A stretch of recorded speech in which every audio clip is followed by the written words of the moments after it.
Yeah.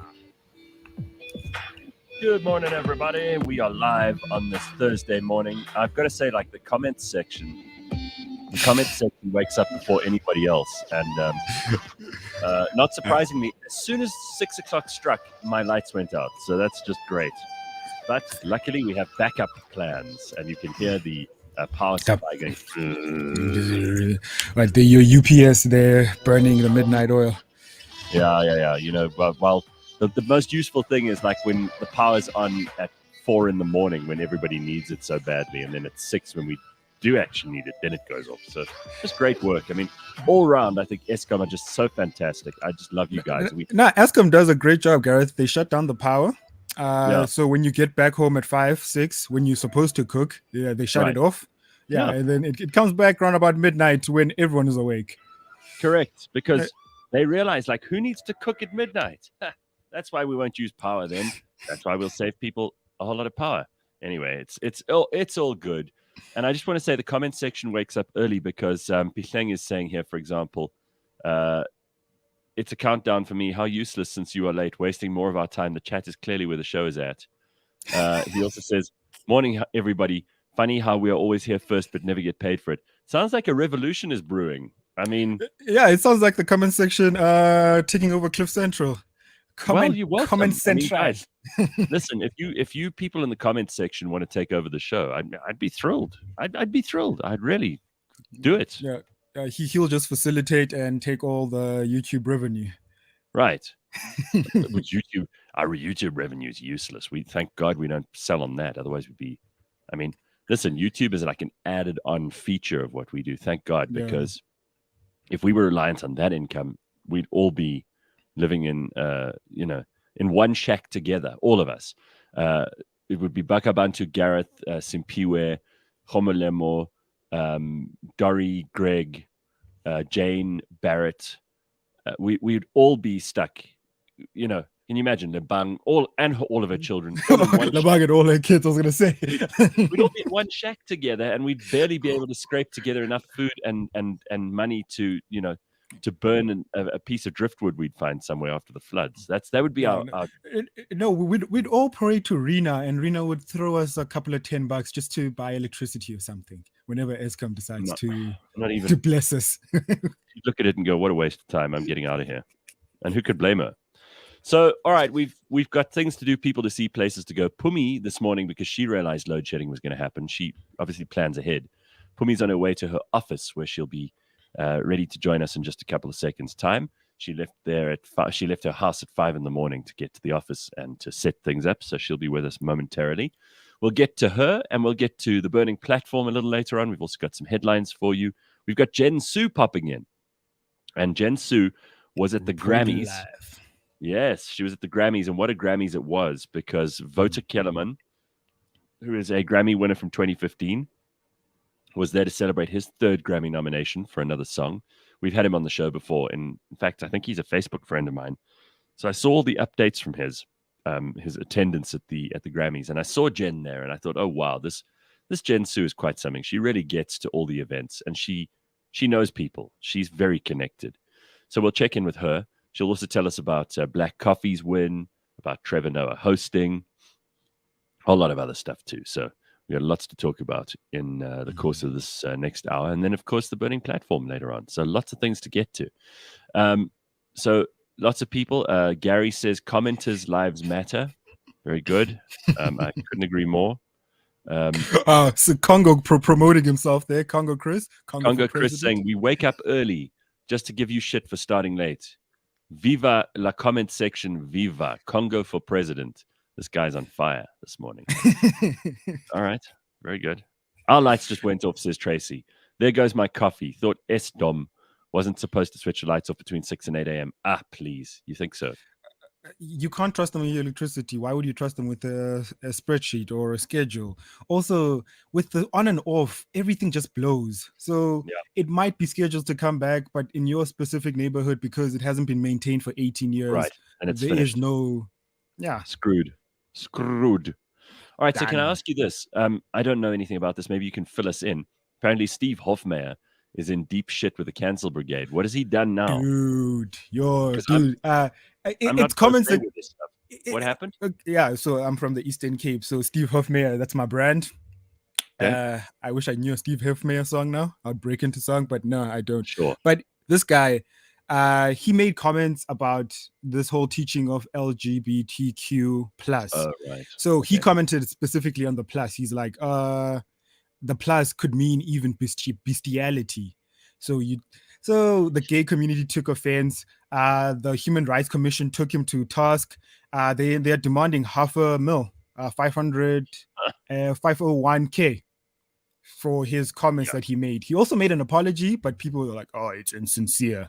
I'm like, "Of course it's insincere." I don't think he changes his comments. Steve Hofmeyer has been called a racist. Now you're calling him you're calling him a homophobe. He doesn't care. He doesn't care. He's an old man who made his money. Plus, if you'll pardon me using the term plus, if I'm allowed to use it from LGBT plus, you can't even say 3+4 anymore without checking with the LGBT community whether you're allowed to use the plus sign in a normal maths equation. So, you know that there are a bunch of people, and by no means have I said, and am I going to jump in on this one and get involved? But there are a bunch of people in America, for example, who want to add those who are attracted to minors to that LGBT plus community. There is a group that is actively trying to petition to get involved there. They're like, well, we can't help it. We're attracted to children. You've got to include us in the LGBTQ plus community, right? So that's the kind of thing that I think a lot of people would say, hey, we draw the line here. And whether or not those people are being let in or not, that's not the issue. And I know Steve is probably causing shit here on purpose because it's a big thing in America. So all he's doing, he's getting involved in things that the Americans are talking about that South Africa has no dog in the fight for. So I think it's stupid of him. What, the no gay law in Florida? Don't say gay. Well, you know what that is, really. You know what that is. Yeah. Isn't it about teaching the context about in schools and whatnot? Yeah. So it's for K through 5, which means grades 1 to 5. So like primary school, early primary school. I don't even think it's up to 5. I think it's up to 3. It's from pre-primary nursery school to like grade 3. They don't want you as a teacher being able to teach their kids about sexuality and sex and gender and all of that stuff, because I think it's fair to say like most parents would want to teach their kids that themselves and don't want some, because I mean, listen, we had some terrible teachers at school. We had some great teachers, but we had some terrible ones. If my teachers had been the ones who taught me about like gender and sex and things, I think I would have been a bit screwed up. So I'm with that bill, and they've called it the "Don't Say Gay" bill because it sounds catchy. Yeah, it also sounds like it's homophobia, and that the schools aren't allowing kids to be gay if they're gay and all that stuff. Let me tell you something: if you're under age 8 or 9, and people are already teaching you about sexuality, gender, all of that stuff, I think maybe you're a bit young. And I say that as a non-parent. I also think that the responsibility to decide what kids learn about those sorts of things, values stuff, that falls squarely on the laps of the parents. It doesn't fall on the laps of teachers.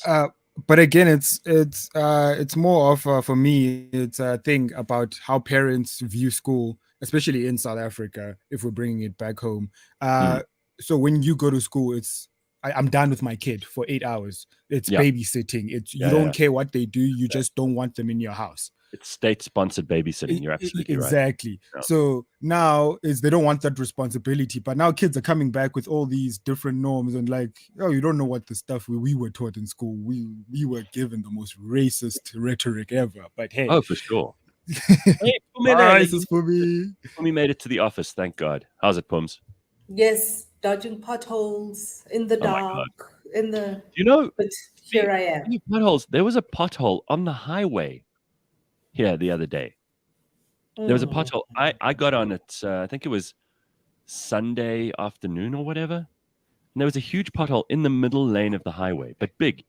And already there were about 3 cars on the side of the road changing their tires, and like it did some serious damage.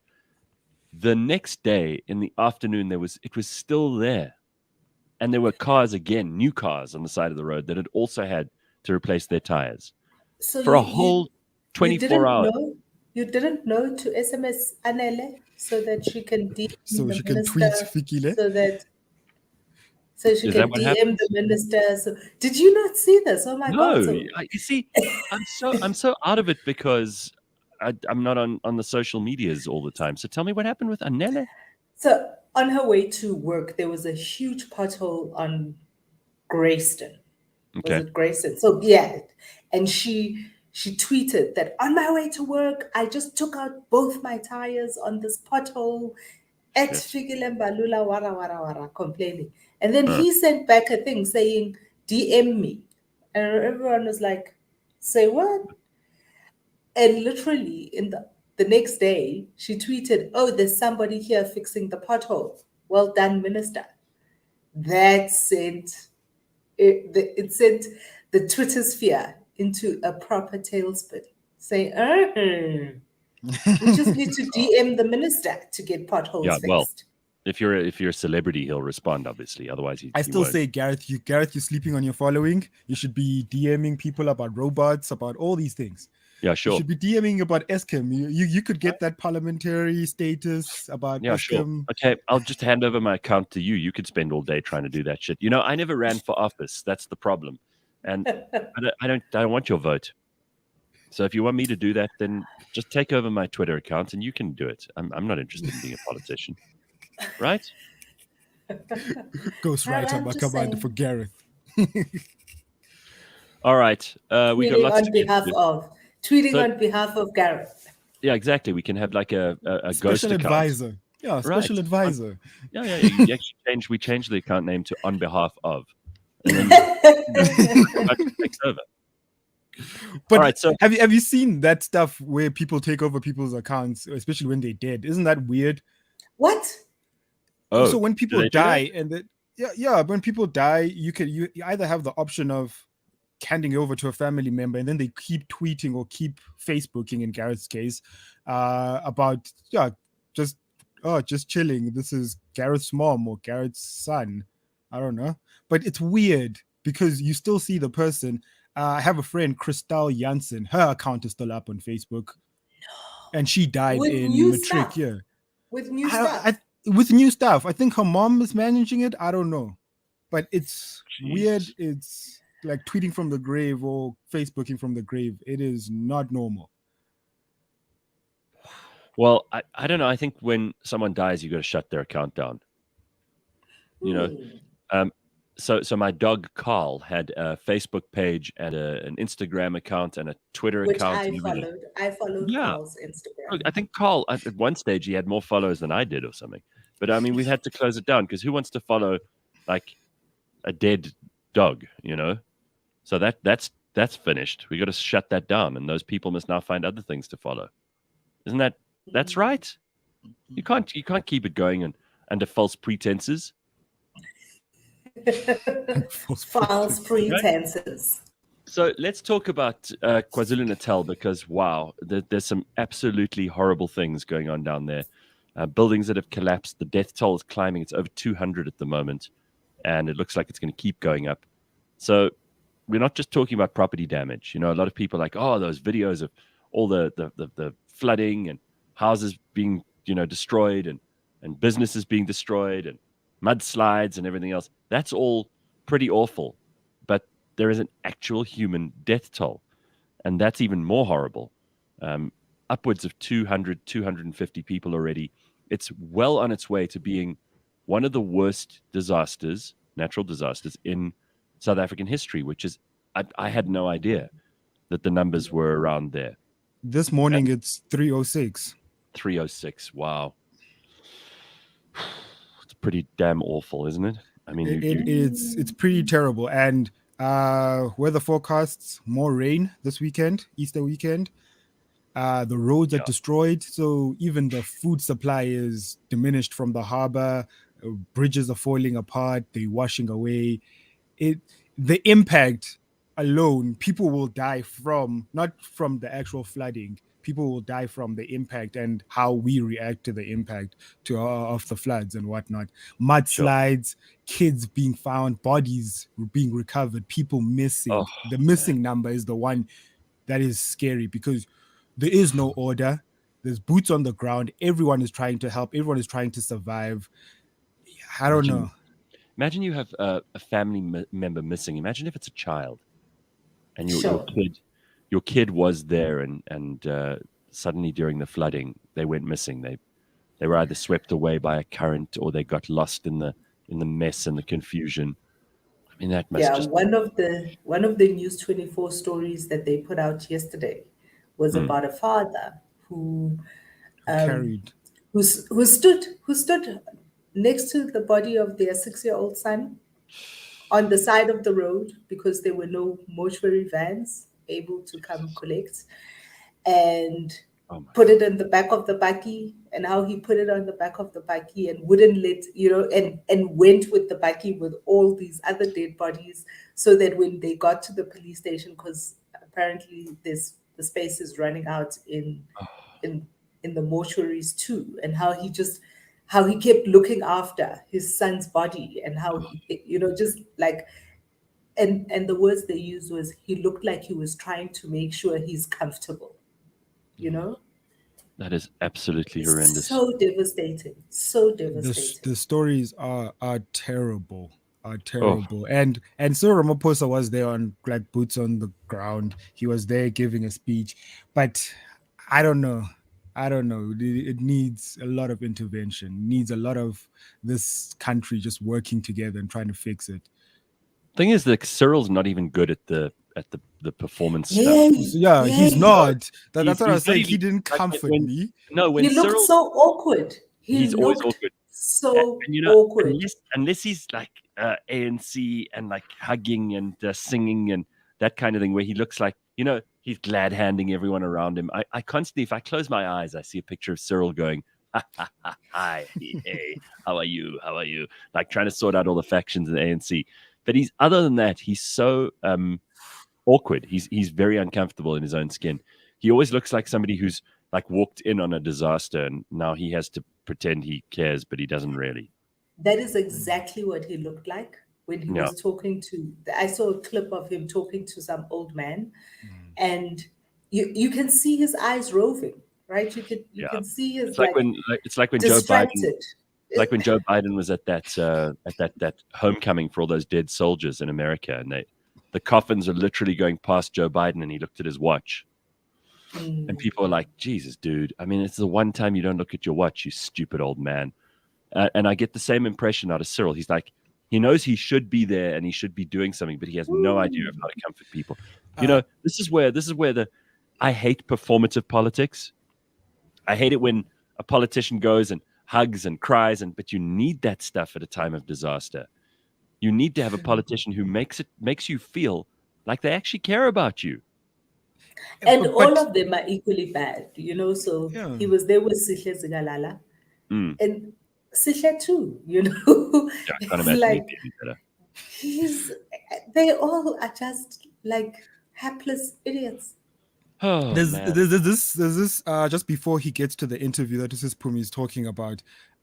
He has like a motorcade, so like 6 cars strong, and there's crowds and crowds of people, and then he didn't plow through them, but he just passed them. These are people that actually need help. I'm sure there's one person per car, blue light brigade. I'm like, guy, it's not a good look. And then you come out, I don't know. What you do then, and you've seen other politicians that get this right. You put on a pair of gumboots, right? And you put on like worker clothes. You open up. Put on a hard hat. You take off your tie. You roll up your sleeves, and you go around and you hug people, and you sit with them on rocks and paint drums, and you talk to people. You just cut out all your other shit for that morning, and you're there from 6 a.m. until midday, and you're doing the right thing. You're just communicating with those people. And if the cameras are there, that's great. But if they're not there, you're doing it for those people anyway.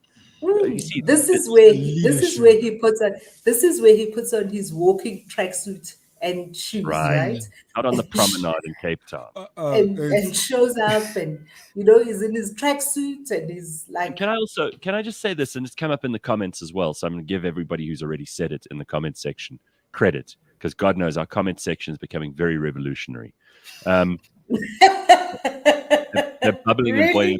Yeah, I mean, you would see like there's such shit going on there. Like there's people like Michael who's like, oh, thank God Pumi's here. Oh yeah, there's the Pumi faction that Michael always, runs. There's a huge Pumi faction. There's there's huge bubbling under of all kinds of shit on the comments section. But I'll give you guys credit for this if you said it in the comments. It was so easy for them to declare a national state of disaster for a virus that wasn't even dangerous to young people in this country. And certainly was dangerous to a lot of people. We didn't know the full impact of it. But we kept that state of disaster in place for 2 and almost a half years. But has he declared a state of disaster in KZN? Yes, he has. Where 300, has he done it? Yes, okay, he has. Well, thank God for that. Then I take it all back. And then the comment section, you better apologize to him too. No, he declared it. He called it a disaster. He said officially, no, it is a state of disaster. No, it has now been declared a state of disaster. But speaking of COVID, and we wait in anticipation to see if they can do the right thing. Like just speaking on COVID, Gareth, you were talking about the hugs and like him being there supportive. He was there with his mask, with the COVID shoulder tag, like the elbow thing. I'm like, oh, dude, yo, looks so bad. It looks so bad. It's so cold, and then he's there, like what's this Pumi saying, looking around, couldn't care less. He looked like he couldn't wait to get out of there. He's like, oh, well, he probably couldn't. And listen, I mean, I would hate to be there as well. I would feel awkward, and I'd probably be even worse than him at it. But we know in our heads, we all know what you should do in that situation. It's weird that he couldn't do it, especially because he's been in politics most of his life. Anyway, I got to ask Pumi this because it used to be a thing, the Rand Easter show.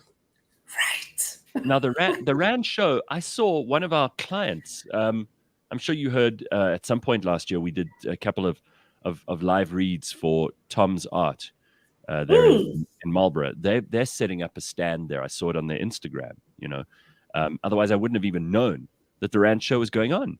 But when we were kids, we used to, oh man, it was like an outing. There were the rides. It was a big thing to go to. It was quite a drive. I remember it was like quite a drive, and there were always lots and lots of people there. Huge parking area, lots of cars. You had to hold hands with the rest of your family, otherwise you'd get lost. Do you remember what a thing the Rand Easter show used to be? And oh my gosh, they used to have ads on TV and everything. Do you remember? I mean, in the heyday of Bob Mabena and Melanie Sands, like yes. What was that Friday night thing that they had? That phone-in program, and they'd have this huge concert that would have every South African artist on one of the Friday nights at the Rand show, and it would be this huge concert, and it would have Mango Groove. Yes. Right, because they were the biggest thing then. And I was wondering because I remember kind of like 2 years ago when everything was shut down that they did. I remember seeing a thing about them shutting down, and I wondered, is the Rand show coming back? Because then I thought, oh, they must just shut it down forever now. Does anybody still go there? Do people still go?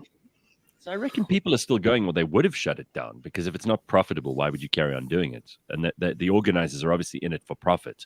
I mean, it's not run by NGOs. No. So I'll still be going. But did you ever go to it, Bakh'abantu? You were obviously in the Eastern Cape. You don't even know what we're talking about. That's what I said. I had to Google this. So I saw Sis Pumi was going to mention this. I was like, hey, what is this thing?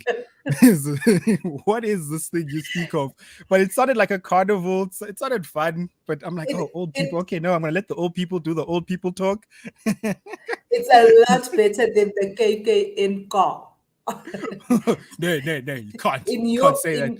In your neck of the woods, it would have been something similar to the car in car. Hey, I've never been to the car in car, but I've heard that that's really fun. No, guys, it's a jol, as they say from my neck of the woods. Yeah, cool. So it was like it was, at its in its like full glory. People would come from Bloemfontein to come to the Rand show because it was that thing. It was just right. It was a big deal. huge exhibitions. You remember I told you guys that this is the reason I was so desperate to go to the Dubai 2020, because in my Right. mind it was like a worldwide version of the Rand show. And so do you think I should take Kaneko? Do you think it's on this year? When you were Googling You it, know was what? it on? I reckon Yeah.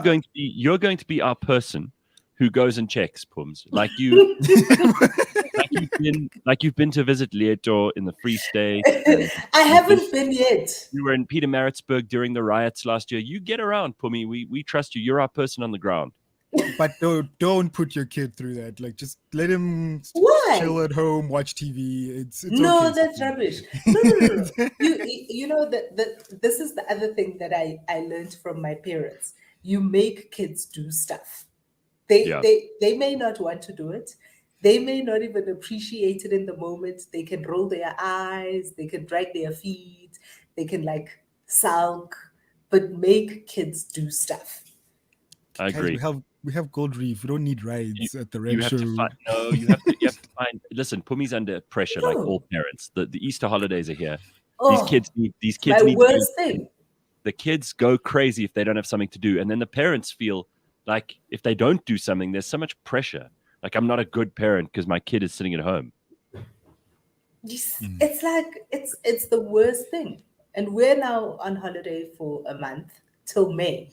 Yeah. Yesterday was the last day of term. Till May, guys. So it's a long time. It's a very long It's a time. long Okay. time to be sitting on the couch. Let us look at a couple of headlines for this morning and just see that we're on top of all the big stories, because I didn't know about the Anele thing with the potholes. I didn't know about the Steve Hofmeyer thing with cancel culture. I didn't know about. Clearly, I'm totally out of the loop here, and there's some very funny comments coming through, like the comment section doing all the work. So you know what? Like I said, if Gareth, why do you sound like you're giving into the revolution?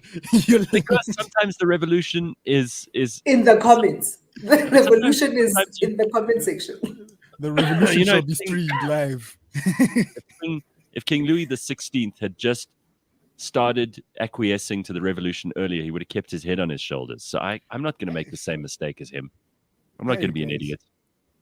Anyway, Mapodima says, that's Cyril. He's never apologized for anything. We're shocked that we thought this way about him and the ANC, but he's always shocked. So yeah, I'm with you. Anyway, Uncle Potsa says, I went there for the rides. Okay, yeah, I remember the rides. That was part of the reason we liked it as kids. Go for it. It used to be called the Grand Rand Show. Do you remember? Yes, I remember those ads. It's the Right. Grand Rand Show. That's the one. That's it. All right. Okay, very good. All right, so here's some stories in the news that we need to know about. The Labour Court is to hear a case of more than 100 City of Joburg employees who are fighting to keep their jobs. So this involves the new mayor, Paul Palatse, who we've had on the show before. The Labour Court in Johannesburg will on Wednesday hear a case brought by 130 employees who are fighting to keep their jobs. They were informed their contracts were terminated after allegations of illegal conversions of their contracts from fixed to permanent employment. So the mayor just decided, fine, you're on your own, go. Now they're fighting to be kept. So I always think it's interesting when people fight to be kept when they've already been sacked, because it usually means that they think they're more useful to us than they are to us. Anyway, the mayor said that the issue was not political or labor, but was an issue of compliance with the law, which was flouted when the former mayoral committee adopted a report without the council's approval to convert the fixed-term contracts to political offices. So I think that we're going to have to wait and see what happens here. The courts will obviously decide if it is political or if it's a matter of simple contract.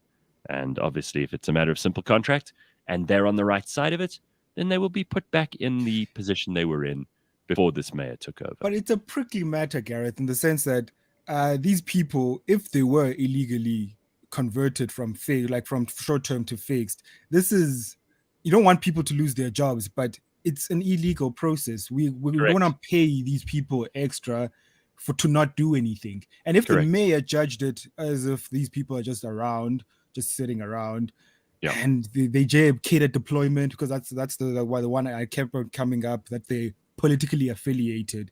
So why don't I get rid of them? Cut the What is it? You cut the flub and then you keep Yep. the meat. Yeah. Correct. So, in a related matter, the former Minister of Health has been cleared of Of course any. he has. Yeah, well, I mean, hold on, Pumi. You don't get all very strident this morning. Just hold on. Let me just tell the story. So, so Zweli Mkhize has been cleared of any wrongdoing in the Digital Vibes contract. The Ethics Committee has used the letter but not the spirit of the Code of Conduct, according to many. Because his son is a married adult, he's not a close family member. I'm going to read that again. His son. The reason that Zweli Mkhize has been cleared, listen carefully, everybody. I'm going to read that again. Listen carefully now. Listen properly. Because the former minister's son is a married adult, he is not a close family member, as defined by Parliament's Code of Conduct. His son is not a close family member. Well, if that's true, let's kill one of them and see if the one cries. Yeah, that's what I was going to say. I was going to say, does Zweli Mkhize get family responsibility when the son dies? Yeah. I didn't see the headlines for this morning. So I don't know if you've got in the headlines, if you've got the SIU victory. Did you see that with the SIU? Tell us. So the SIU, on the same case of Digital Vibes, they applied in October or November last year to join, because if you're going to make somebody part of the case, you've got to have an application to join them in as a respondent. But the two people and the two companies and the two people that are linked to, they now have 33 respondents on their case. And wow, one of them is Dr. May Mkhize. And the other one is Dedani Mkhize. Dr. May Mkhize is Zweli Mkhize's wife. Oh, but that's not close family either, I suppose. So I wondered, and these news came out on the same day. The issue of him being cleared by the ethics committee and the statement by the SIU having been given the go-ahead to join these two additional companies to the matter. And I was just like, That's not I wonder suspicious. now. And what I wondered is whether the ethics committee may have jumped the gun. Should they not have waited for the SIU report to come out and whatever, you know what I'm saying? Let's remember that the ethics committee is part of Parliament, which is political. So you need to protect your boys. That's right. It's political, so you got to protect your boys. So they don't care about whether or not there's wrongdoing here. They're like, if he goes to jail, then maybe we will. Because all of us have got our hands in the cookie jar too. And if we define close family member as being like maybe just your wife, then that means we can get away with all kinds of things by giving our children contracts and our nephews and nieces and cousins and uncles and aunts and brothers and sisters. As long as we don't give them to our spouses, then we're good. But what you're saying, Pumi, is that his wife is also involved as a respondent. So they're going to have to look at that as a separate issue now. Because if they've gone and they've made it clear, and by the way, how stupid do they think we are that your son is not a close family member? It's just unbelievable. It's so rotten. DK says, this is so rotten. The BS that they use as excuses, it's a disgrace. Chris T says, these fuckers in suits just make up the rules as they go. Yeah. This is interesting. Congo Chris, unrelated story, but still a useful one in the headline. Amber Heard has accused Johnny Depp of sexually assaulting her with a liquor bottle during a 3-day blackout bender. This is on the first day of his defamation suit against her. Jesus. That thing is wild. That story is wild to me. But the backlash against Amber, though, apparently she's lying. And Johnny has proof. Yeah, she is lying. And he's been called a woman abuser and a perpetrator of gender-based violence and all of that stuff. And his whole career has taken a huge, huge smack. This thing, you know what is so wild about it for me? So when they got divorced, he paid her $7 million or something as part of his settlement, right? Really, just to say, look, you crazy fucking bitch, shut up. $7 million. Just shut up. Just get away from me. Yeah, right. And now he's suing her for $15 million. Wow. It's like he's trying to get his $7 million back and then some. Plus some. Well, But- she's done him huge damage. So, But this case is so wild. Every time I see or hear about it and read up about it, I'm just like, why are these people like this? it's horrible. Like the details of, sexually assaulted with a bottle. Like, Jesus. what? No, it's like she sat down with her people. Now, it may be true, right? It may be true. We don't know. We weren't there. But she sat down with her people and said, what are the worst things we could say about Johnny, even if they're not true? Oh, I know. Let's say that he sexually assaulted me with a bottle. That sounds pretty gross. Yeah, let's throw that in. I mean, that's on the first day. That's on the first day of his case against her. She's coming in with all the guns blazing. So here's a story. As if KZN isn't dealing with enough, a number of crocodiles from Crocodile Creek Farm in Tongaat, north of Durban, are on the loose after being washed away by the KZN floods. Every time there's a flood in South Africa, whether it's in Limpopo, whether it's in the Western Cape, whether it's in the Eastern Cape or KwaZulu-Natal, these crocodile farms, and we've got lots of them all over the country, the crocs get into the water and they're like, whee! They go down. Because they're water creatures. Right. And then when they end up in places where they shouldn't be, people are like, oh, no. Now there are crocs in this neighborhood where there weren't crocs before. Because obviously, if you have a crocodile farm, you can put up fences and things, but the crocs use the water. So you're in big trouble if you have crocodiles in an enclosed space and this is how you're trying to keep them in. It's not. But I think they've caught some. I think they've since recaptured about 6. I think it's 6 or 9 of the 15. Well, here's one crocodile is more is too much. Yeah. So according to the Ezemvelo KZN Wildlife, they were informed 12 crocodiles were washed away during the floods. 7 have been recaptured, as Pumi said. We're currently looking for the outstanding 5. But if you go into your garden this morning in KZN and you're already dealing with all the flood damage and everything else, like and now knee deep water, and you see this. I mean, listen, this crocodile's at the beach, basically. It's on the rocks. It's at the beach, at the river mouth, at Tongaat. But you know, the people in KZN, the people in Durban already deal with snakes. Yes. Yeah, but crocodiles Exactly. No.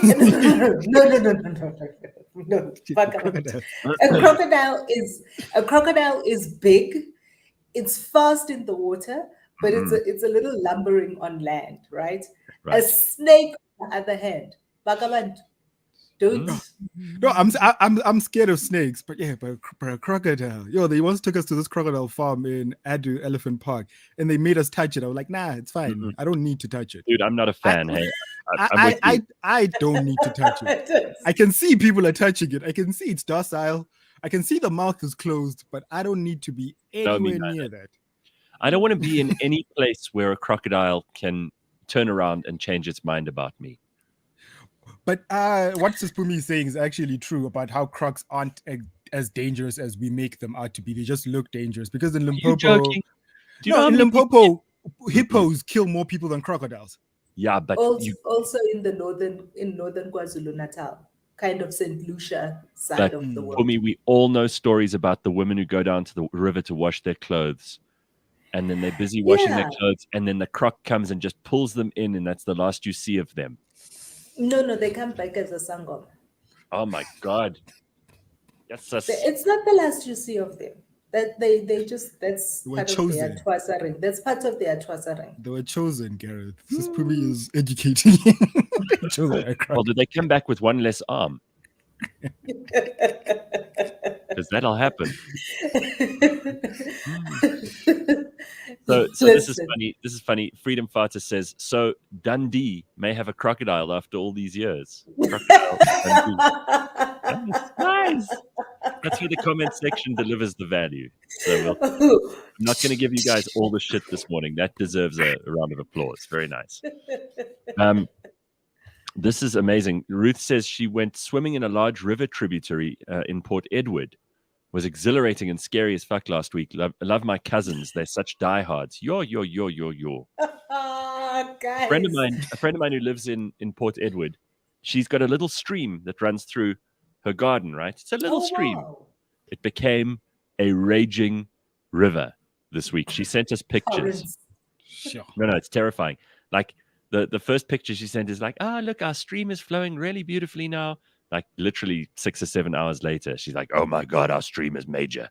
It's very, very scary. Sure. Look at Togozo's comment. Oh my God. What does Togozo say? I was once chased by a croc and a hippo in the same day. Growing up in northern KZN is an extreme sport. Yo, Togozo, you're lucky to be alive, man. Dude, you outrun a hippo. Woo! Togozo, we're so glad you made it here. No, you're a true gem. Unbelievable. All right. I was going to ask Simpiwe if Simpiwe, if you can just load the pictures for Jen Sue, because she's going to be joining us in a short while. And Jen sent us a bunch of pictures to just show off what she got up to at the Grammys. I'm so excited to hear from her. I know, and we haven't had Jen on for such a long time. It'll be great to see her. And she's back out there. You know, when we started lockdown all over the world, Jen was one of the people who was she was very scared. One of her kids has been recovering and on the mend from leukemia. COVID. Yeah, and no, proper, like he had a big cancer scare when he was young, and she also was very worried about bringing it into the house. So she was like literally disinfecting stuff at the door and leaving it overnight and that kind of thing. So when we last spoke to her, it was in the midst of that panic, which, you know, at that stage, nobody knew what was going on. So we can't blame anybody for it. But what's happened since then is obviously everything's opened up. And Jen is a very social person. So for her to have been trapped indoors, she must be thrilled to be back out there. I think for a lot of people, you know, it's been very hard. Like the world coming back to life is pretty great to see. Like the Rand show, as the old people brought up earlier. The Rand show that you were so rude about, that you say only old people know about. Go to hell. You know, I went to while we wait for Jensu, I went to a Freedom Seder on Tuesday night. So I was invited to, and just ahead of Pesach, but it was so strange to see how awkward everybody is now socially, right? So it was one of the first kind of very big outings that I've had with a room full of strangers, really, because I've only seen all the stuff that I've done in the past kind of year is with friends, you know, so close friends. But this was a room full of strangers.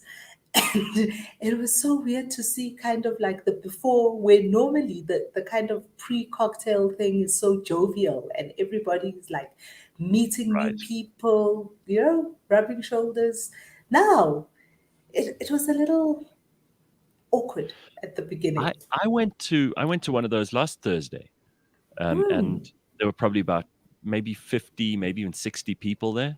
And it was so nice to see everybody just schmoozing and talking shit and having drinks and eating and kind of getting along and doing normal stuff. And I thought it was actually really, it was what Bakh'abantu said just now. Great seeing the freedom coming back. Great seeing people doing their thing again. I love it. More of that, please. Let's do some of that. By the way, any plans for the long weekend? We're not doing our show tomorrow, just in case you were wondering. We're not doing the show tomorrow or Monday because they're both holidays, and we know that a lot of people will be sleeping in. So I'm sorry if you were expecting us to be here tomorrow. We'll just leave the comment section. Section. Just put up the comment section, and they'll take over. You guys can take over tomorrow and Monday. But if you were wondering, we're not doing the show tomorrow or Monday. And I started off with an open weekend on Monday, and now I look at my weekend, and I've got a dinner on tonight. I've got something on tomorrow. Saturday, I've got a thing in the day and the night. Sunday, I've got a thing on for Easter. Thank God, the only day that I have a gap for is Monday. So That's 5 No, different. I'm doing 5 things, Pumi, before no, Monday even. Are you not doing any of that? I don't have the match fitness for that. I don't have the match fitness. I'm just gonna get into it slowly, like the going out, the doing stuff at night, doing stuff with strangers. You're going to get into it slowly like a crocodile. Yeah, I'm not. I don't have the match fitness. It's been like Yeah, 2 years of not doing right. that stuff, and it's a big thing. Like you have to get your mind psychologically ready for it. You have to Absolutely. be, because it's all like a performance as well. You've got to be up there. When you arrive, you've got to be Yeah. jovial. You've got to be chatty, but you mustn't be like small talky. Right. Because it's like No it's too small much talk. pressure. Right, You're not in right. stride. Yeah. It's a Yeah, lot of you pressure. gotta So you're just you, out to spoon. Gareth, gotta I didn't take hear it you in stride. mention church. Church. What No, about Gareth doesn't go to church. I know. What are I'm you not. talking about? I'm not the What you person talking to about, ask Venus? on this matter. Although, when we were kids, my parents only ever really insisted that we'd go either to Easter or to Christmas, one of the two. Christmas. But they gave that up after about 3 or 4 years. So, well, we still do for the kids. I know it's not a religious thing, but with the kids on Sunday, we do like a little Easter egg hunt, and so we mark the day. But I wouldn't say that there's any religious element to it. And don't shoot the messenger. I'm not the parent. I'm not the one who decided about this. But I don't think, I don't think we'll be doing anything particularly religious. Are you doing something, Bakh'abantu? No, so I am not religious, much to my mom's dismay. Yes. So this week was Holy Week. So in the family group, it was just verses of the day. Oh, So nice. that was Okay, happening. good. Not Yeah, not good. nice, Gareth. Not nice. Not nice. Hated every moment of it. But yeah, so tomorrow's Good Friday. If I was back You, home, my mom you would wake me heathen. up. You heathen. So coming from the Eastern Cape, my mom would wake me Yeah. up on Sunday. We'd have church for most of the day. We'd come back Right. to pickled fish. All right. Yeah, pickled get fish and to- hot let's cross get to- buns. Let's get to the gorgeous and wonderful Jen Sue. Hello, Jen. How Hi are you? guys, good morning. Hello, Jen. How are you?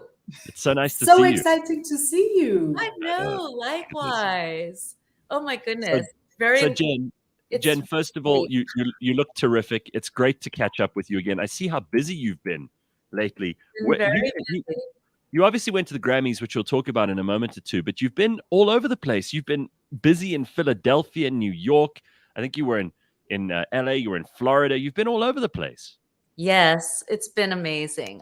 It's been a whirlwind. The Grammys was really a once in a lifetime experience, and I was very honored to be able to cover so many wonderful South Africans that represented this year at the Grammys. Everyone from Trevor Noah, Doja Cat, we had Black Coffee, and Vogter Kellerman. I mean, it was really special. It really was. We had a lot of South African representation, and you are now an official correspondent for the Sunday Times in South Africa, as well as being the TV entertainment commentator for Fox 29 in Philadelphia. So well done, Jen. You keep impressing all of us. Thank you. It's so great to see you. All right, so Jen, tell us about the Grammys. We all watched a little bit of it in terms of clips on the internet, or maybe we watched the whole show. So tell us what the highlights were for you. I think the highlight really was seeing Black Coffee win the Grammy, and it was incredible to be in the front row. You know me. I don't sit in the back row. Huh? I'm in the front row. Wow. But it was incredible to watch that moment and, to see Black Coffee and his firstborn son, Isona, come on the stage. And I think he was even shocked. He wasn't expecting that he was going to win the Grammy. He didn't even prepare an acceptance speech. And he got up there, and I think he was so humble. And he's always, thinking about someone else, the other person. But I think that he is just incredibly grateful that, he was the first South African to be nominated in this category of Best Dance and Electronic Music Album, and then to win as well. Yeah. So, it was a really incredibly pivotal moment for him. It was his first Grammys.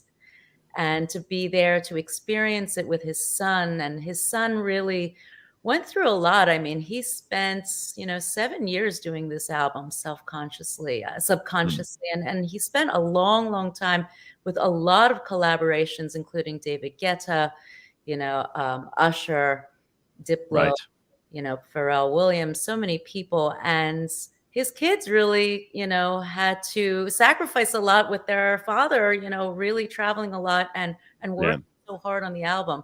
So he was really incredibly honored to share that moment with his son. I think that was a big moment. And I got to spend, a fair amount of time with them, got to see them both nights that he played in Las Vegas, talk to Isona at length. And it's pretty cool to see Isona is following in his dad's footsteps as well. That's amazing. That is terrific. I mean, talent definitely runs in the family, right, Jen? Exactly. And then to see Wouter Kellerman, I mean, he was incredible as well. Third-time Grammy nominee. He had won in 2015 for a collaboration that he did with Ricky Kej, Winds of Samsara. And this time, it was also a collaboration with American composer David Arkenstone on the New Age category for the album Pangea, about the supercontinent that broke up about 200 million years ago and really was a message of unity, of showing that in these divisive times, in these times of war, that we need to come together and love and show compassion and be there for each other. And it was really an honor for me to spend time on the red carpet with Wouter and with Tulsi, his manager, and really watch them. I also helped them a lot. I helped them get on to Access Hollywood, Extra. Sure. I had to actually be their publicist as well. I had to hold the signs for Getty Images for them. Get this, Wouter got in as Vogue magazine's best dressed. Yes. Oh, wow. Excellent. African Naked Ape with Sheldon Kaufman, and he came out in this amazing, suit and was picked. So, I feel That's like terrific. I was I've everyone behind the scenes. got a clip of you talking to Wouter. Can I play that quickly and let everybody hear it? Yeah, take a listen to this, everybody. This is Jen and Wouter Kellerman. So we're here with Grammy Award-winning flautist Wouter Kellerman, and he is going to show us how to beatbox and play the flute at the same time. Yeah, so there's this little melody that goes like so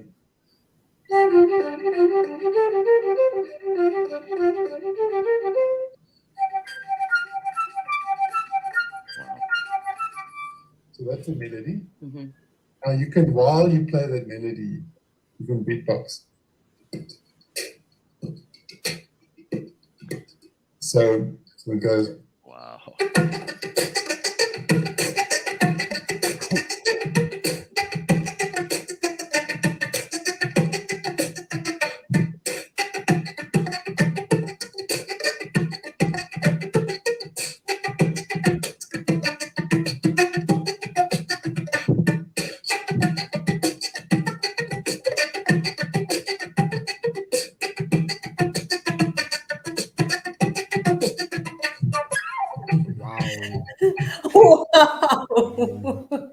Wow.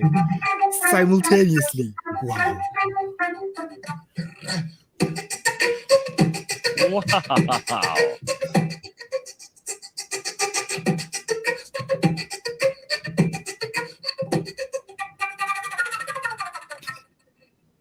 Oh my gosh. It's insane.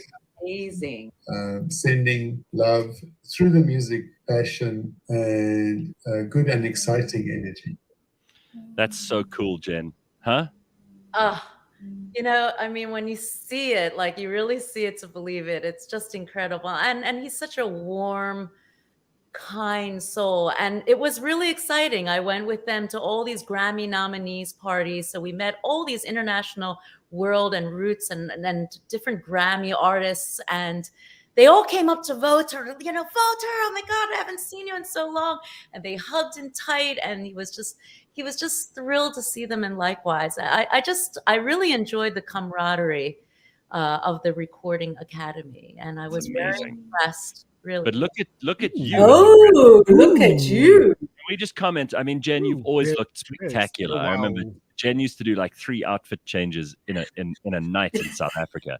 But here you look spectacular, and I think there's a little bit of an African influence going on there. Or am I maybe reading too much into it? It is actually. He is an African American designer, Conrad Booker from Philadelphia, and he's incredible. He designed this dress for me, and he's just he's super talented, and I enjoyed it. I mean, the thing was, I really was there to help the other artists. So I was running around trying to get, them interviews, taking photos, videos, gathering stuff for Espresso, doing crossings. So when it was my turn to go up and actually take a red carpet photo, I literally had like 1 minute. And they're like, hurry up, Jen, hurry. I ran up there and I'm like, I didn't even have you can see my hands not even like totally like in position. I literally had like 2 seconds. They like snapped the camera. I don't even know if I got the shot or not, with my cell phone. And then we were like running to the next section. Unfortunately, at least one picture came out. But 1 minute for that one picture is gorgeous. It's so great. And well done. I mean, listen, well done. You always manage to get yourself in the front row. You always manage to get the exclusives. You get to talk to people who we all want to hear from. And it's just so great to connect with you. I wish we had a little bit more time this morning. We're kind of running out of that. But Jen, are you coming to visit South Africa anytime soon? I hope so.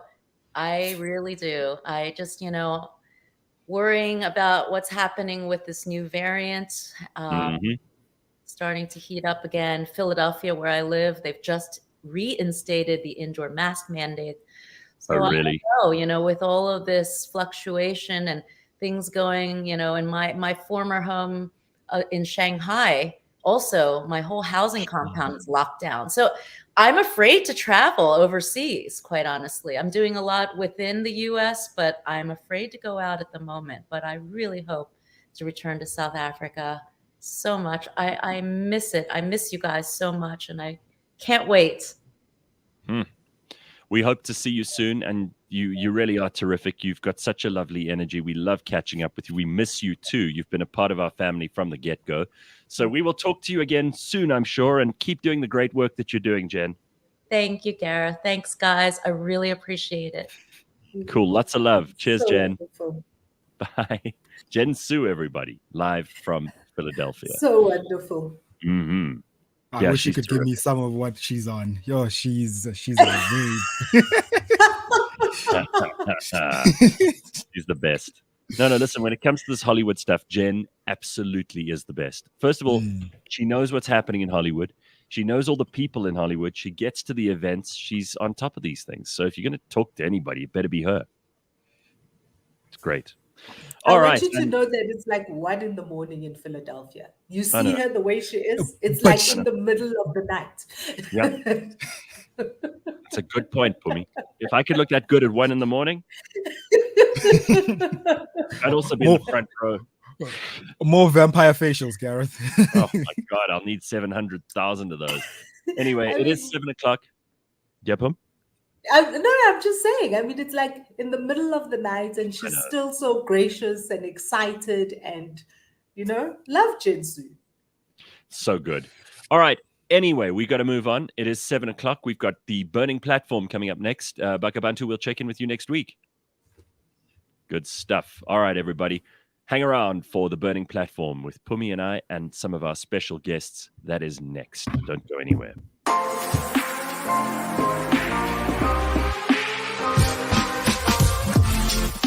This week on the Auto Trader podcast. Just in summary, do you think it's going to be a good year, George? Should the consumer be worried about what happens next? Should the consumer still search for cars? Would you recommend buying cars right now? I think consumers, by and large, should not let themselves get sucked into the negativity of the environment. It is the most exciting time to be alive. Catch us every Monday at 9 a.m. on YouTube and on autotrader.co.za.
There is only one place on Cliff Central for 80s movie recommendations, obscure 80s references, 80s crushes, and it's the only place on Cliff Central with the best 80s songs you forgot how much you loved.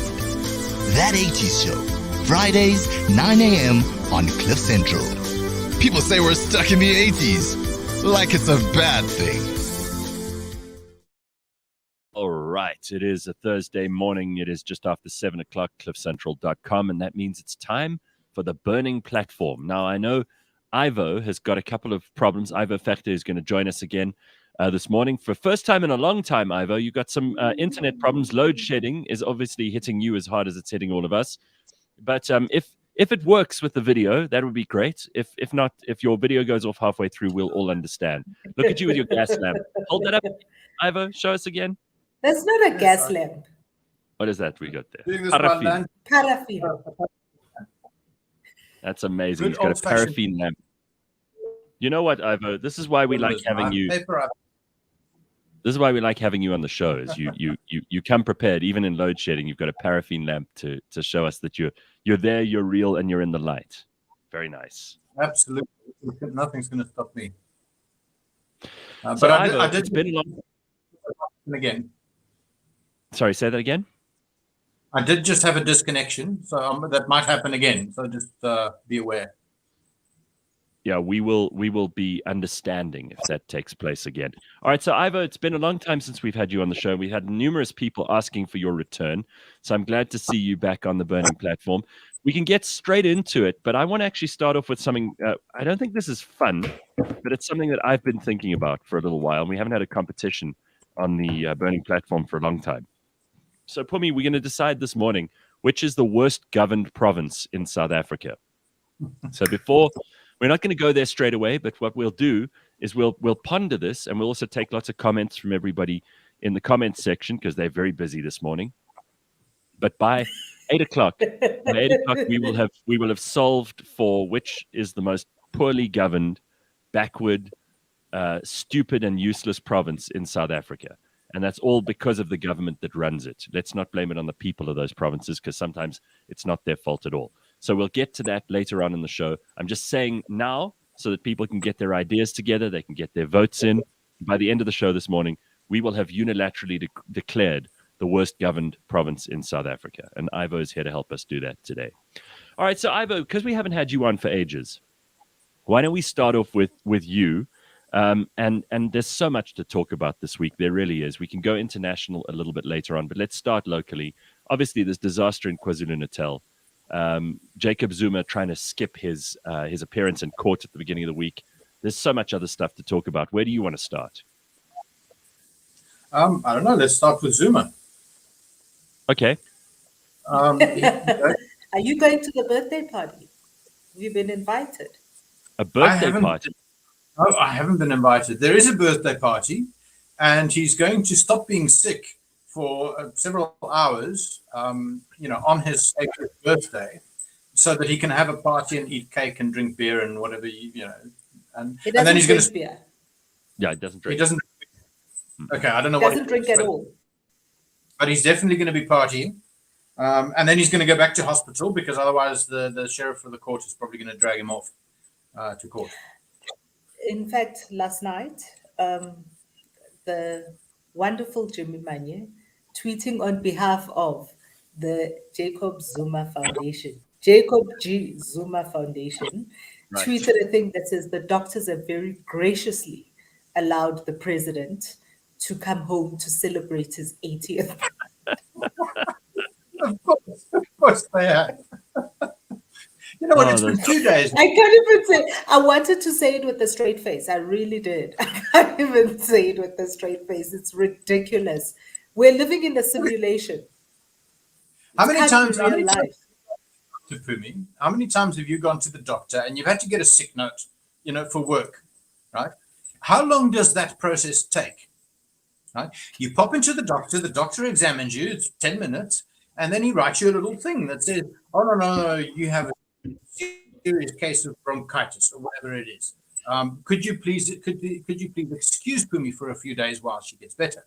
And then you take that to your employer, or you send it, you email it, whatever, and then things are sorted. Now, it's been 2 days. Can Zuma not organize a doctor's note in 2 days? I mean, he has access to the best doctors in the country. It's absolute nonsense. He's got an undisclosed illness. Ivo, he's got an undisclosed illness, which is why he's on medical parole. So what is the problem here? He's got an undisclosed illness. He's on medical parole. He's essentially, for all we know, the man is, knocking on death's door. And Ivo, I mean, you don't sound very sympathetic. Why are you not sympathetic to this ailing old man? He's 80 years old. If you were 80 years old and you were in an ailing physical state, I mean, we would all be deeply sympathetic and empathetic. We would be sending over cookies to your house and that kind of thing. It's not very nice of you to assume that he's making this up, Ivo. I mean, really. Just because you've been for 15 years or so. I think, in fact, I almost want to say it's probably been like closer to 20 years that the man has been baying for his day in court. Just because he's been like asking for his day in court for so long doesn't mean that he must be treated this unfairly when he's sick. Come on. Yes, exactly. Undoubtedly. Look, he's got the same illness that Chevy Sheikh has. It's an allergy to appearing in court. And I feel sorry for the man. It's terrible having that condition. But I have it myself, actually. I really don't want to appear in court. I'd far rather appear in front of the Parliamentary Ethics Committee, actually. Well, let's like a very good place to go and explain yourself.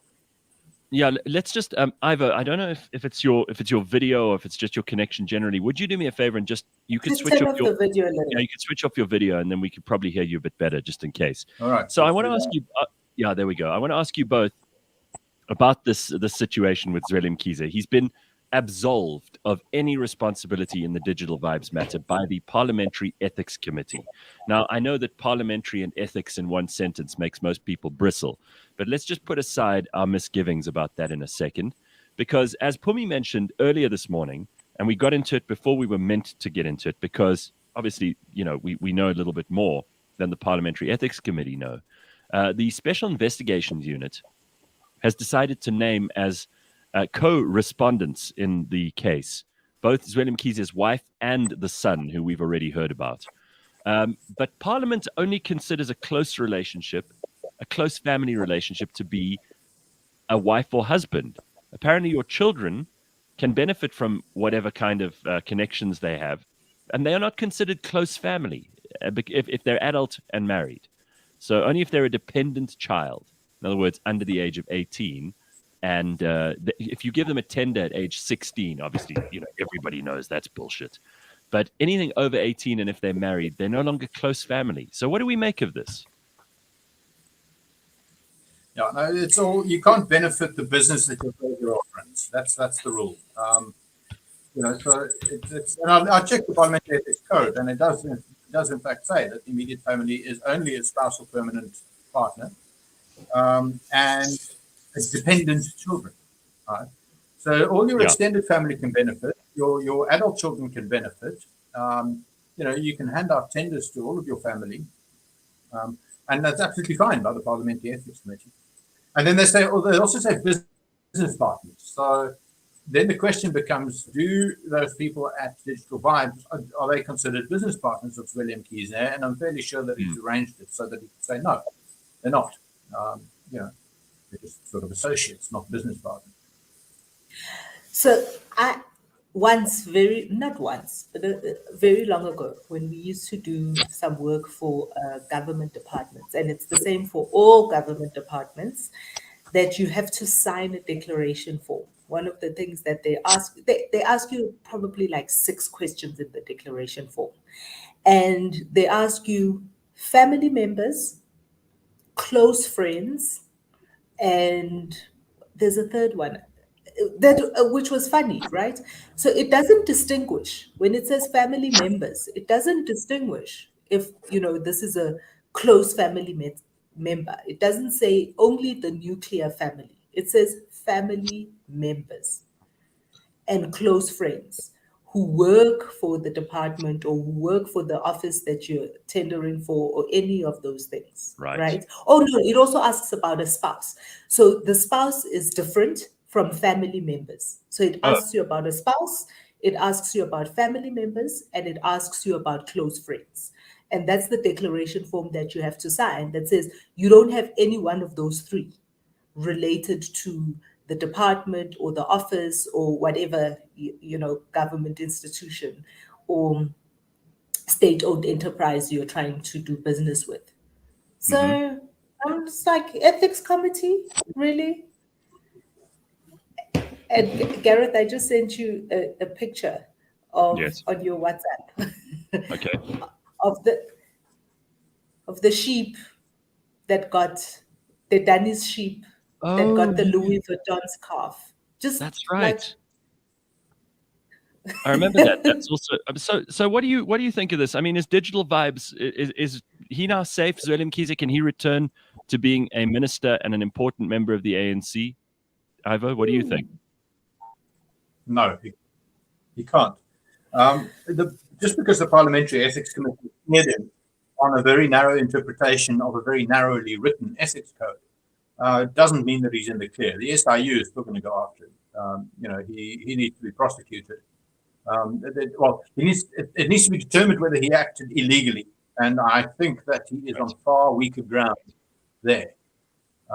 Considering everything we know about how his wife and his son and his various partners and so on benefited from the Digital Vibes tender, and even that small amount that was paid, 6,000 rand or something that was paid for maintenance at his own house.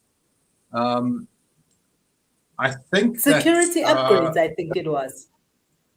I think that the NPA is going to take a different view of it than the Parliamentary Ethics Committee did, which just said, well, it was someone named Mkhize that actually dealt with the contractors. So Zweli Mkhize is not responsible. I think the NPA might take a different view of that. Well, look, and I'm I think it's just going to put this picture that Pumi sent me up here so you can see what she's talking about. Remember how your COVID money was used to buy Dadani's lamb a Louis Vuitton scarf? That's from Nomsam Dluli on Twitter, and there's the picture of this of a sheep essentially wearing a Louis Vuitton scarf, and that actually happened. That actually happened, right? So, and because it's Passover, a friend of mine in a WhatsApp group reminded us of Pontius Pilate washing his hands when when he put in front of the people that on the one side was Jesus. Do you want to save Jesus, who is supposedly the king of kings, or do you want to save the thief on the other side? Barabbas. Right? And the people chose the thief. And evidently here we are, 2,000 years later, the people are still choosing the thieves. Yeah, it's very difficult to figure out what to make of all of this. It's extremely messy and very embarrassing, actually. I mean, Zweli Mkhize was held up. Ivo, I don't know why, but you seem to be on mute here. And I'm going to actually give you a chance to just reconnect because it's not working terribly well. Let me just see if we can get Ivo to come back in a little more fresh with his connection. But, it's funny, like this whole thing with Zweli Mkhize is he was the guy who was going to get us through COVID, remember? People were regaling us with stories about how efficient and terrific this health minister was. And thank God we had Zweli Mkhize in there. And he was part of the committee of ministers who were busy making rules for lockdown. And he was talking to all the doctors and the various hospitals. And in the end, he was just another crook on the take of all this COVID money. Y'all may not remember this, but you always think I'm just a pessimist when it comes to these things. But I remember telling you guys that I don't know why we would think that Zweli Mkhize is not corrupt. Remembering that, firstly, the people in KZN never thought that Zweli Mkhize was going to be any kind of answer because they've had a very different experience of Zweli Mkhize. This is the first time that we had him at the national level where everybody got to experience him. But This is also the person who was the Treasurer General of the ANC that got the ANC to the place that they were. Like, what? What, guys? And this is also the person that Paul Mashatile, who's the current Treasurer General, keeps hiding behind. Oh, we've got how much do we owe SARS? Yeah. I just got into this position. We're trying to fix this mess. What? We haven't been paying people's PAYE over to SARS? Oh no, I just got into this position. The person who was there before Paul Mashatile is Zweli Mkhize. That's exactly right.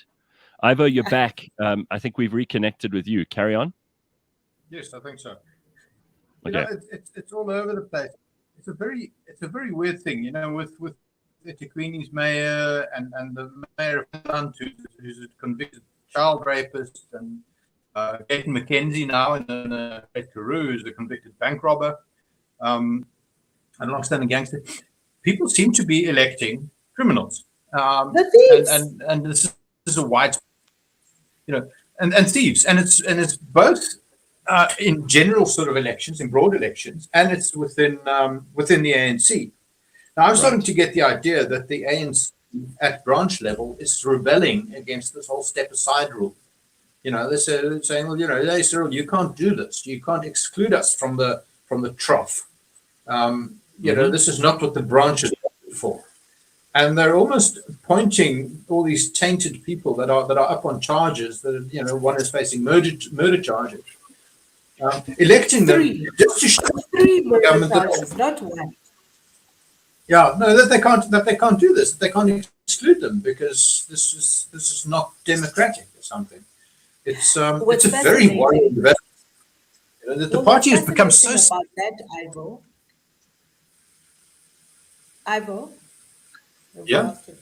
Well, what's fascinating about that is that it is supposedly the branches of the ANC who, in Nasrec, voted for the step aside rule to be part of, you know what I'm saying? So for them to now, all these years later, be rebelling against a resolution that they all co-signed in 2017 is quite a fascinating thing to watch as well.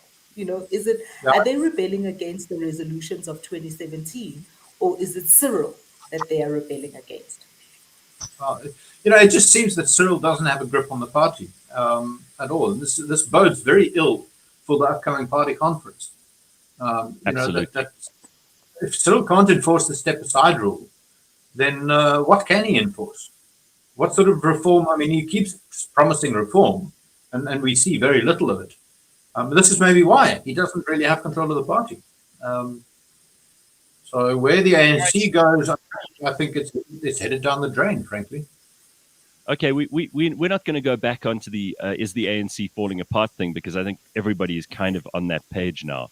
But who are whenever there's a rebellion or a faction fight within an organization, you have to look for the figurehead for each side. And we know that Cyril is now the guy who these people are supposedly rebelling against.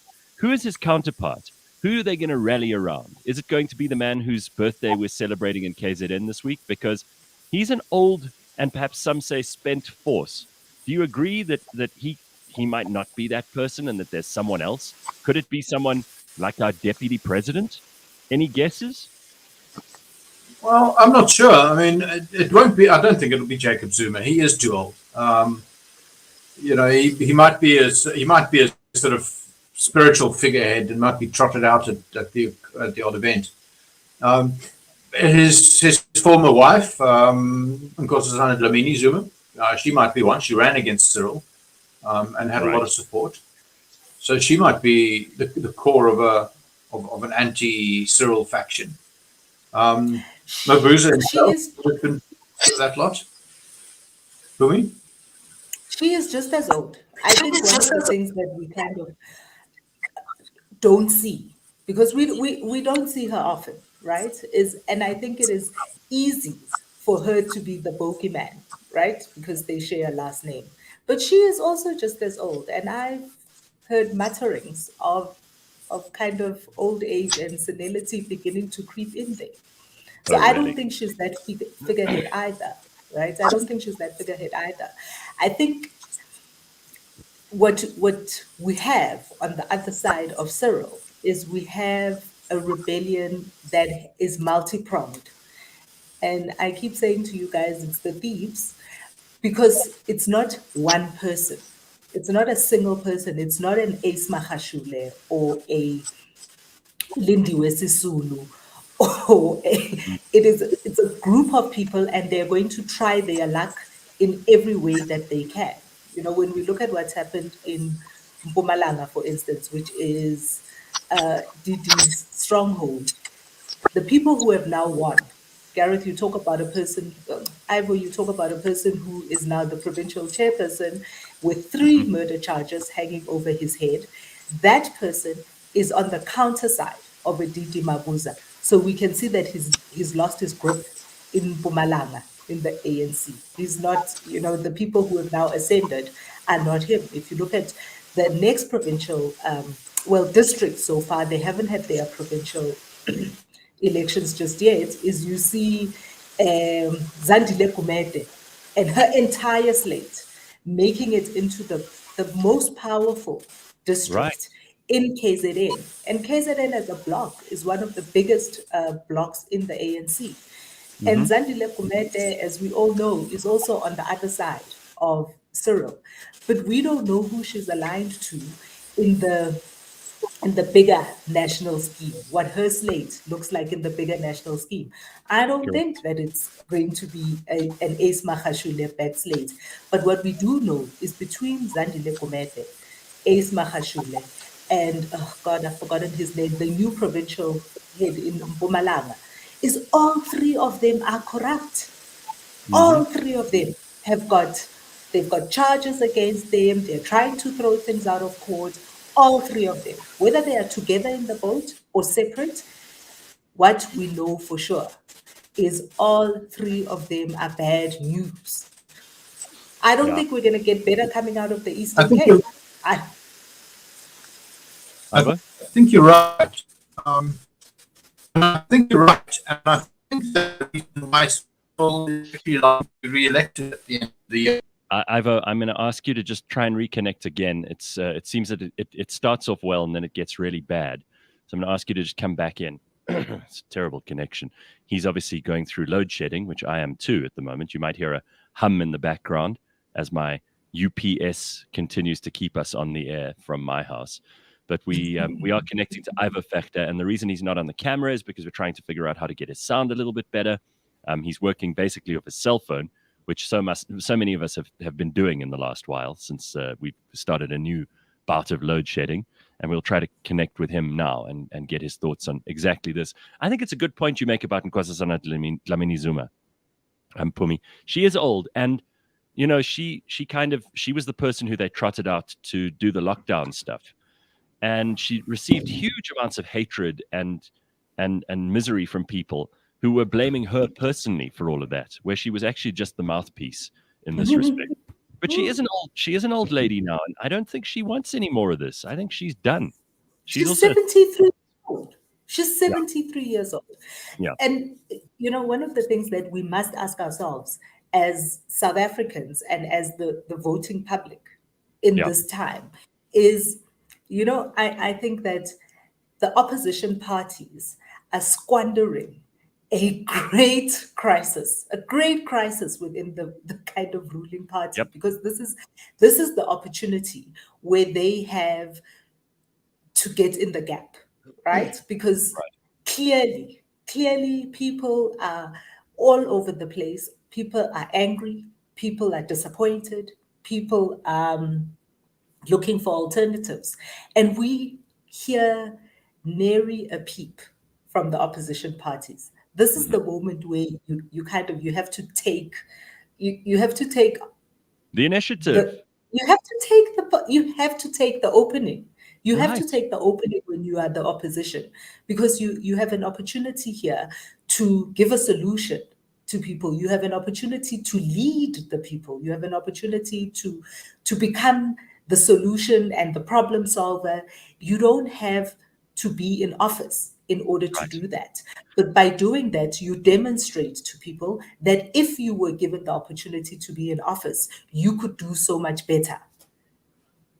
I'm going to bring Ivo. I'm going to bring Ivo back in. Ivo, we may have moved on from your point, but I'd like you to just restate what you were going to say earlier, and then also perhaps bring in your thoughts on the opposition parties that Pumi's just mentioned, because they aren't taking the initiative, and there's a huge gap for them to exploit here, right? I think Pumi was right when she said that it's a group of people in opposition to Cyril, and they don't really care that Cyril's president, because Cyril is quite toothless. As long as he can't stop polluting, it doesn't matter to them who the actual president is. And in fact, having a compliant president that simply doesn't have the power suits them perfectly well. And I entirely agree with the opposition point. I've been saying that for years. When Zuma was in charge, and all these corruption allegations were coming, and then the Gupta thing was at its height. I was thinking, where is the opposition? Why aren't they out there with long knives saying, right, this is our turn now. We need to bring down the government, and start some sort of color revolution or something. Sweep the ANC out of power. There have some moves. I mean, the coalition work that the DA and smaller parties have been doing has been very good, and I think that might stand them in very good stead in 2024. If they can knock together a coalition that could take over the reins of the ANC, that would be a very, very good. That would be progress. Let's put it that way. So I don't think coalitions work. What they need to be doing is they need to get ready. The EFF, shame. I feel so sorry for them. But one of the things that they're always saying is that they are government in waiting. I mean, I don't think that the opposition parties should be looking to a coalition as a solution. They should each be strengthening themselves to be the next. And for as long as, one of the things that I kind of feel is they are all content to be the opposition. They are content to be in a coalition, in opposition to, and we're going to stop the ANC. But this is not the time to do that. If I think about it in terms of communication and marketing, this is when, if you are the underdog, if you are a challenger brand, this is the moment where you go for broke and kind of and let the people see what your product delivers and what your product offers them. But they're not doing that. Right. I'm not entirely convinced of that, I'm afraid. I don't see any of these parties getting anywhere near the numbers that they're going to need to oust the ANC, and to take over government. I just don't see it. The DA is never going to get to 30%, let alone 50%. So they need it. So they need a coalition, and the same way that back in the 80s we had the UDF and the Mass Democratic Movement and so on. Groups of parties that formed a sort of solid line of opposition. Ivo, I think that you're not considering the fact that, and I think a lot of people think that people are unable to not vote for the ANC. But I think when we look at the numbers of people who show up to vote, it shows you very clearly that people will rather stay home and not vote at all because they don't see the opposition as the person to give their vote. And I don't think that the way that we're looking at it is we're not looking at it mathematically.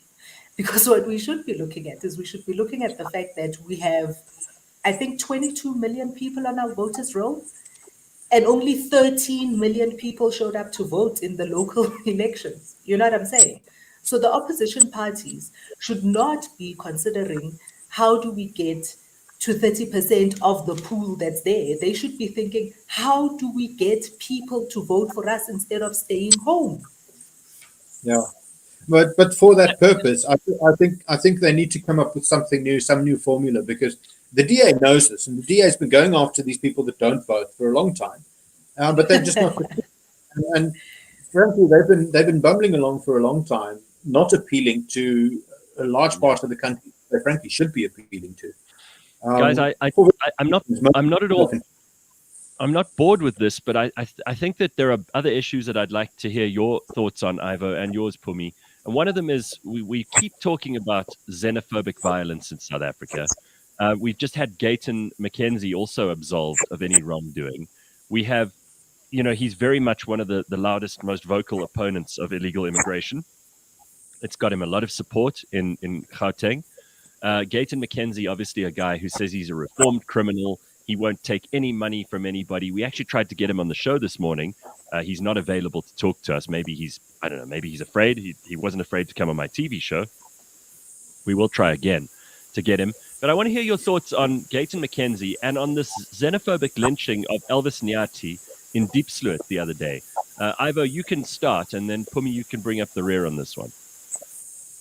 Yeah, I think it's it's obviously shocking what happened to Elvis Nyati. I mean, it's not only the lynching as such; it's the way in which he was lynched. I mean, burning people alive.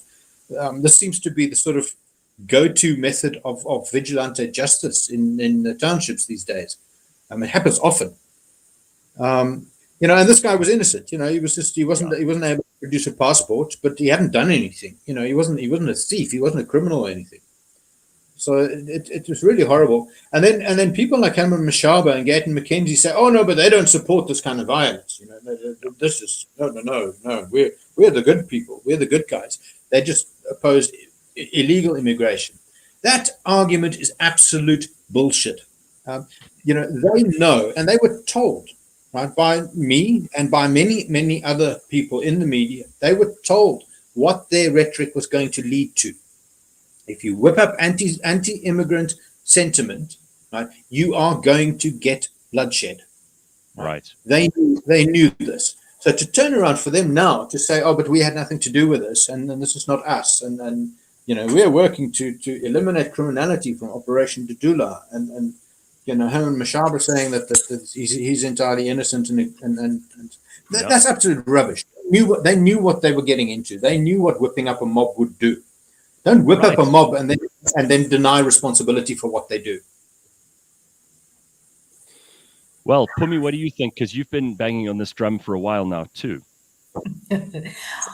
I do think that, unfortunately, the people on the ground only see the result of something that is a bigger problem.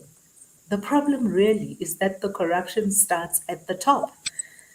And it's not yesterday we saw the bust at OR Tambo. I don't know if you saw any of that news. So Yesterday afternoon, Aaron Lady and some police actually took into custody one person who works at the port, who works in the kind of letting people in. And I think that they are looking at arresting another 3 or 4 people who were bringing in through OR Tambo. Because, if you're coming from Zimbabwe, you can cross the border, you can jump the border, or you can cross the Limpopo River to get in. But if you're coming from Bangladesh or from Pakistan or all of those places, you're not crossing a border, you're coming in through an airport somewhere. And this is an official who, that's what he does. He has been working with people in Bangladesh to bring illegal immigrants and then sign them in, get them signed in. And that, to me, says the problem, guys, goes right to the top. So all those many years ago, when Melusi Gigaba allowed the Guptas to get new passports and all naturalized citizens without following any of the processes. And unfortunately, he is one of the people that were at the beginning of breaking the system. When Melusi Gigaba, because of a fight with his ex-wife and the daughter and the sister-in-law, suddenly changes all the rules of how parents should be traveling with their kids and the kind of documentation that you need to travel with your kids. That is what the problem is. The problem is that there is corruption at every level. At the border post, at Home Affairs, we see 13 people standing trial at the Roodepoort Magistrates Court because of what they did, issuing fake passports, issuing real passports for fake people, essentially. So I think what we should be doing is we should be enforcing the law right through the system, and then you won't have a problem of people on the ground becoming rabid dogs and lynching people in the street. Now, you know what? I'm not sure that will help, because the people in the streets they're opposed to immigrants of all kinds. Right? They're not, it's the leaders that say they're only against illegal immigration. But if you actually look around the townships and so on, people hate Zimbabweans, they hate Malawians, even the ones who are here illegally and have work permits and everything. Because they believe wrongly that they steal our jobs, and that, if an immigrant has a spaza shop, then that is in one African that doesn't have a spaza shop. Right. That somehow the economy is a zero-sum game. They don't see someone owning a spaza shop and employing a few people as someone who creates jobs, because that's what they do. Immigrants are a net benefit to an economy, and they've researched this in many places. Immigrants improve an economy and they create jobs. So, but to me, the bigger thing is that this is what leaders do to distract from the corruption at the top. Right? They say they blame the country's problems on immigrants. Right? You can always blame the country's problems on someone else, right? On the Jews, or on the, on Malawians or Zimbabweans. Blame it on someone else to distract from the fact that your leaders in government, the people who you vote into power, are the ones that are stealing you blind.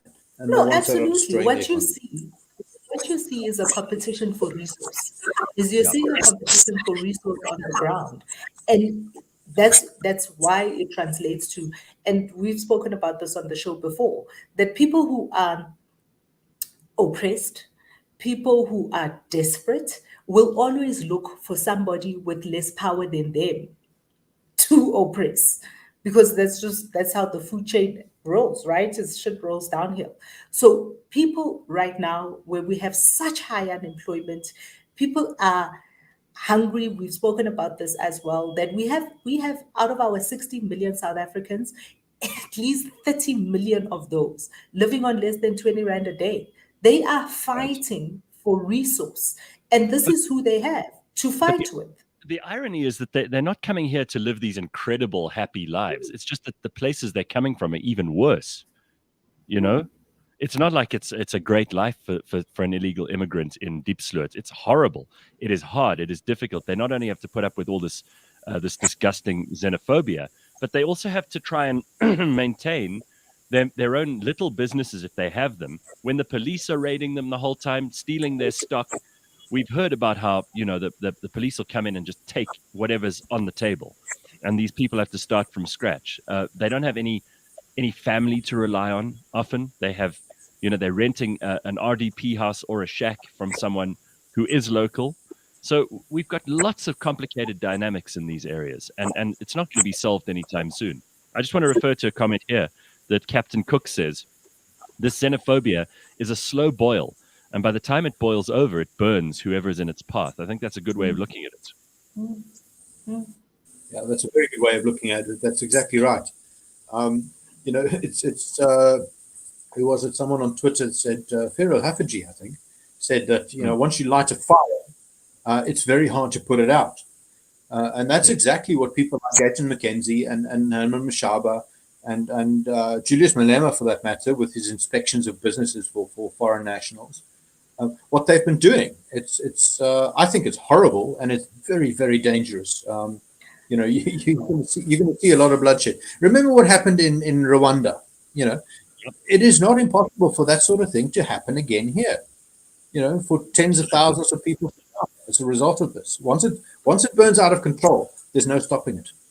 I think what is particularly of worry for me is because it seems like a populist movement, so many of these politicians are jumping on the bandwagon, right? So you hear the way Aaron Motsoaledi responds to some of the issues, is you hear him kind of not wanting to be overtly against anything that's happening on the ground, so his view is kind of sitting on the fence. I saw a video a couple of days ago of the Deputy Minister of Police. Do you think they're hedging their bets, Pums? I think they're hedging their bets. I saw a video of the Deputy Minister of Police basically just spewing xenophobic hate. And I was just like, you're the deputy minister of police. If you did your job, if you did your job, if you were policing at the borders, if you were clamping down on what you believe to be illegals, if you were doing your job, people wouldn't have to feel like they need to do your job for you. There was another minister, but for me, it is when it comes from the top, because it's populist, right? They just want to get re-elected, and if they think this is where the people are flowing towards, they must hedge their bets and kind of not alienate the people. So again, not because I'm at all bored with this subject or because we've extinguished all the discussion around it, but I think we've got to move on. There's some other things too. Ivo, you wanted to talk about the protests behind the Amazon HQ that they're developing in Cape Town.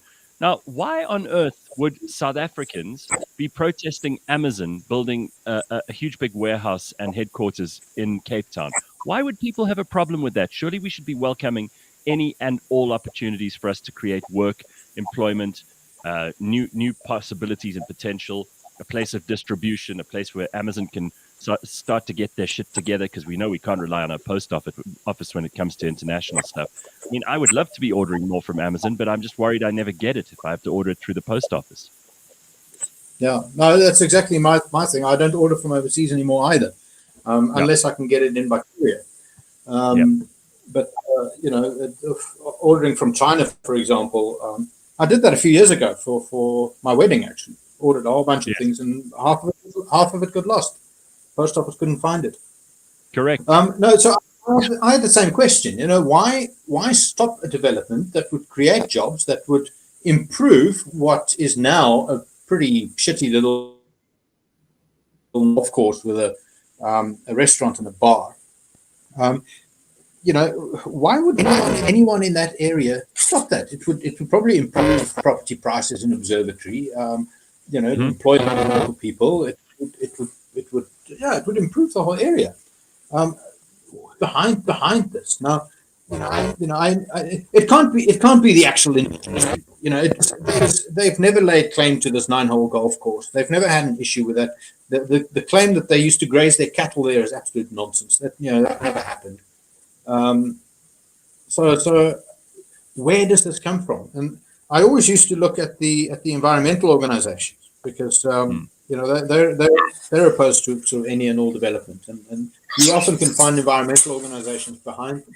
But then I looked a bit into who was behind the court case against this development, and it turns out that it's a group called the Observatory Civic Association, and the Horing Haikona Kuna Council, or Kwena Council, and those are led by Professor Leslie London and a fellow named Tariq Jenkins. Now, Professor Leslie London is on the editorial board of Amandla magazine, where he shares that board. People like Willie Madisha, Noam Chomsky, Jeremy Cronin, Joshua Saka. He's basically a very comfortable socialist, hanging out with all these socialists. Who is this guy? Just give me his name again. Leslie London. He's a professor at UCT. Okay. He hangs out with all the lefties and he's on the editorial board of Amandla magazine, which is published by the AIDC, the Alternative Information. What do they call it? Alternative Information. Anyway, that's basically the left's version of Alternative Facts. And then Tariq Jenkins, who went to Columbia University, although what he probably won't tell you is that he went there to study acting. He is a professional left-wing activist who's been doing activism all life, right? That's his job. He does. He's now a spokesman for the Indigenous Peoples Horingakona Kwena Council, which is the other applicant in the court case. So now we start getting a picture of who's actually behind this stuff. It's far left. Now, the far left sees companies like Amazon as bastions of capitalism, right?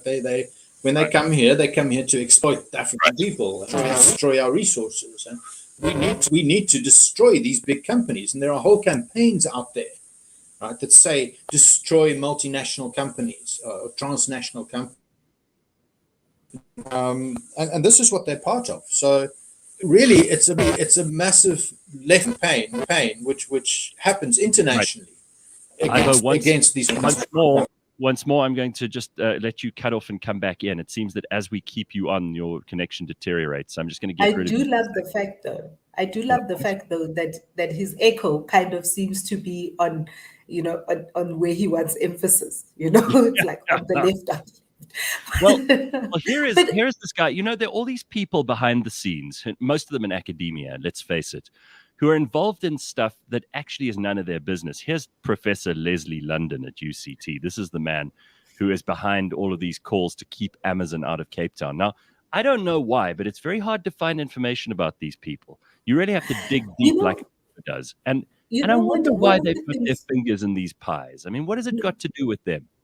One of the things that we don't talk enough about is how much NGOs can skew a conversation in a country. And most of their money comes from international sources. And those international sources all have got their own agendas that they are pushing. But what it does show is it shows that there is seriously a lack of what's called stakeholder management, right, on the part of the government and on the part of the individual companies as they want to come here and do the work that they do. And I think the people who do it very well, mining houses. I mean, mining houses, when they establish and start prospecting, and I say this because I worked with the mining house, I was intrigued to see how much work before they even start prospecting they do, just in terms of the consultative work with the community, the consultative work with the city council, the consultative work that they do. By the time they do that work, they have already got their license from the government. So the government has said, okay, you can go and mine in that area. But they have to do so much work on the ground before they get going. And that's why they're able to, in some communities, are able to move entire communities because that's where they want to prospect. You mentioned NGOs, Pumi, and we've got Ivo back. But these NGOs, in China, they don't allow any foreign NGOs into the country at all. You're not allowed to operate as a foreign NGO in the country because they don't believe you have the best interests of China at heart. Now, I'm never going to quote China as being the paragon of any kind of business. I was about to say, are you quoting China? But there may be quite a lot of sense in them being able to stem the tide of these foreign interests in their own areas, in their own locality, in their own municipalities, in their own nation. And we're in South Africa, we're kind of, a lot of these NGOs have horrible agendas. They run from outside of the country. They pour millions and millions of rands in here because it's cheap if you've got dollars or pounds. And we're not sure whether these people are actually doing things which are helpful or beneficial to South Africa. If they're stopping something like the building of an Amazon HQ, then I'm quite concerned. We pick it up, Ivo, where we left it with you. Your connection broke down again. But, people like these academics that you were talking about, these are very bad influences on society. They're not good. Yeah, no, and this is the AIDC that Leslie London is associated with, the Alternative Information Development Center, which is funded by a bunch of international left-wing groups, including Oxfam, the Open Society Foundation, which is George Soros's organization. So you're right. I mean, China is quite right. These NGOs don't have South Africa's best interests at heart, or usually don't. No. Now, I'm not saying ban them because I'm a libertarian. I don't believe in banning people and silencing people. But we should, when we listen to these people, we should take that into account. We should take into account what their agenda really is and what our interests are. We should know where the money's coming from as well. And this is the problem. There's so many people in South Africa who are being paid for by foreign agents, and I don't mean that in the way that the ANC used to talk about foreign agents whenever they ran out of the name. But we need to know that these people are being funded and being handed their agenda by nefarious forces very often outside of the country, and we should at least be aware of that. Or inside. Yeah. Well, one of the things that we need to do in order to get that right is we have to stop being a bigger nation.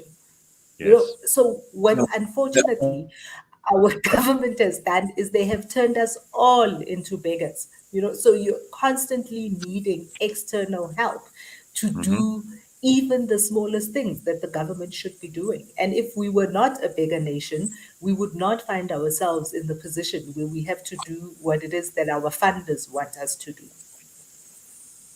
Yeah.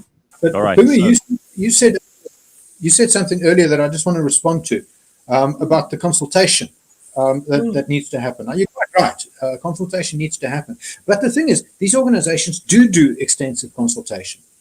One of these organizations that protested against the development was created long after the development was announced. One of these indigenous, the First Nations pressure groups. So they conducted extensive environmental, heritage, socioeconomic assessments. The developers themselves consulted extensively with local First Nations and got them on board. So now what this group, this Observatory Civic Association group is doing is they're creating new indigenous people's groups, recruiting random people who are basically just cardboard cutouts to start opposition. And then the court says, well, you didn't consult with these specific people. Yeah. So therefore, we now need to stop the whole thing so you can have a discussion with these people. You can drag this on forever, and that's frankly that is their strategy. Their strategy is to delay, make it more and more and more expensive until companies like Amazon or Shell or whoever it is decides, all right, you know what, we got better things to do than stop this stuff and stuff. Sure. Guys, I want to leave that there and then just move us swiftly along to our worst run province competition. I say it's a competition. There are no prizes here because whoever wins this is going to be crying, not laughing, and not thrilled and celebrating.